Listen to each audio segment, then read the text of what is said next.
여보세요? 여보세요? 네, 안녕하세요. 네, 수고하십니다. 고맙습니다. 오늘 어떤 부동산 좀 함께 살펴볼까요?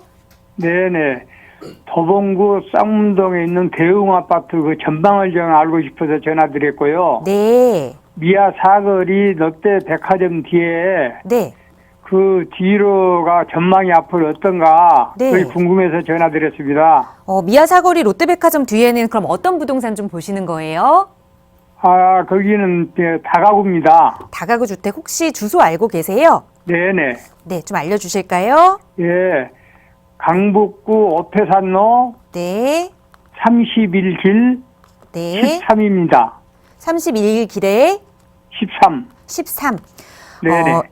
우선 도봉구 쌍문동의 대웅아파트 이건 보유하고 계신 거예요? 아닙니다. 임대입니다. 이걸 임대 주고 계세요? 네네. 네. 그럼 이게 보유를 하고 계시는 거네요? 예예. 네. 이건 보유하고 계시는 거고 지금 미아사거리에 오태산로 31길 13은 투자를 해보면 어떨까? 거주하고 있습니다. 네. 거기 거주하고 계시고 네네. 알겠습니다. 보유하고 계신 부동산 2개네요. 어떻게 네. 해야 하는지 한번 앞으로의 계획 세워볼게요. 팀장님과 예, 인사 예. 나눠보세요. 네. 안녕하세요, 총장님.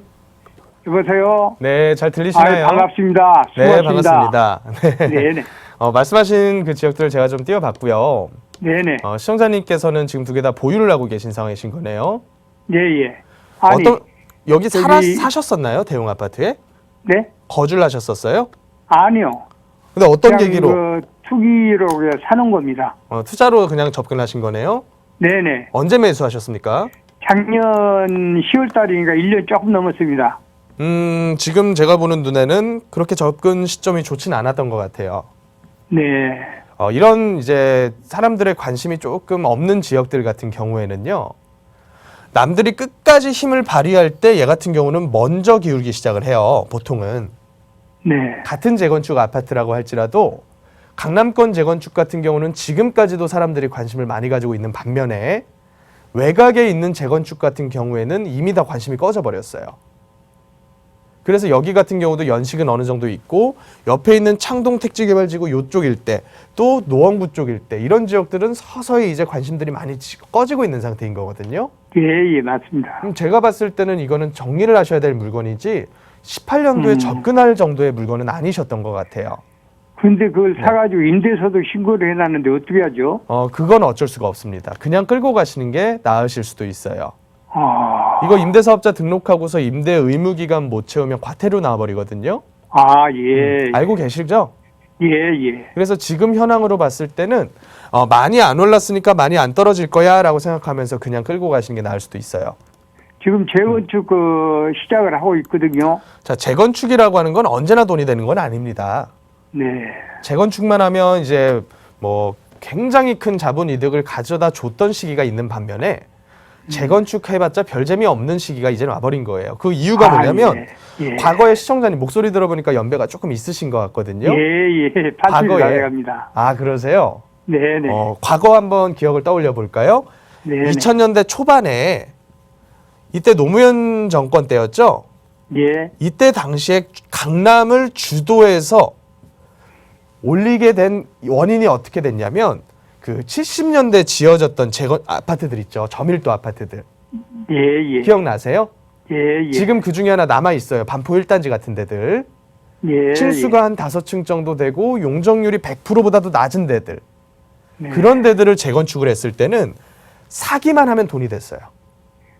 18평짜리 아파트 가지고 계셨던 분이 33평 아파트 받고 플러스 청산금으로 그때 당시 돈으로 5천만 원씩 돌려받았었어요. 이랬던 때가 있었던 반면에 지금의 재건축 시장은 전부 다 중층이죠, 중층. 예. 중밀도고요. 이게 층만 낮다라고 해서 저밀도가 아니에요. 용적률 개념에서 중밀도가 돼버린 거예요. 그러면 같은 정도 세대 규모라고 할지라도 일반 분양분이 너무 적게 나와요. 그러면 적게 나온 물건이나마 비싸게 팔 수 있는 지역은 재건축하면 돈이 돼요. 거기가 어디겠어요?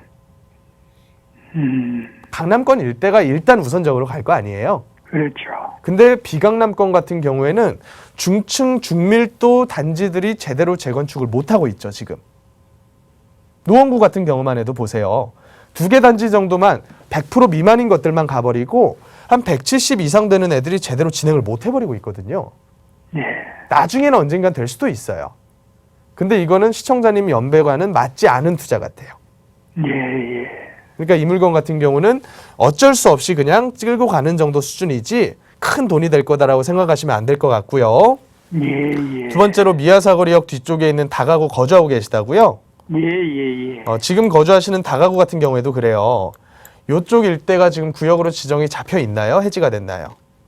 안 잡혀 있습니다. 안 잡혀 있는 걸로 나오네요. 예. 그런 경우에는 시청자님께서 가지고 계신 물건을 아까 제가 방금 상담드린 분과 동일하게 세 가지 측면에서 보셔야 돼요. 구역 지정 안 돼 있네요. 두 번째, 개별적인 단독행위 내가 건축해가지고 수익 남길 수 있으면 하시는 건데 지금 수준으로 봤을 땐 그거 힘드실 거예요. 예, 힘듭니다. 그러면 내가 살면서 임대 줬을 때 수익률이 괜찮은가? 괜찮다면 그냥 임대 주시면서 끌고 가시고 안 괜찮으시면 매도하셔야겠죠. 예. 근데 이제 시청자님 정도 연배 되시는 분들이 여태 살아오신 데를 떠나는 게 쉽지가 않잖아요. 예. 그러면 그냥 거주하시는 게 나으실 수도 있어요. 어차피 땅이라고 하는 거는 나중에 얘를 때려 부수고 지었을 때 수익이 남는 때가 오면 다시 비싼 값을 주고 그 땅을 사요, 누군가가. 예. 그렇기 때문에 급할 필요는 없어 보인다. 예. 어떻게 정리가 좀 되셨나요? 예. 그래서 어쩔 수 없이 두 개 다 끌고 가는 처지가 되실 것 같아요, 제가 봤을 때는. 예. 만약 조금 이제 내가 소득이 너무 부족하다거나 증여를 더 해주셔야 된다거나 이런 의도가 있을 때는 다시 한번 저랑 상담하셔서 그 방향을 잡아보셔야 될 것 같아요. 예. 오늘은 여기까지만 좀 정리할게요. 수고하셨습니다. 네, 감사합니다. 예, 감사합니다. 네. 네.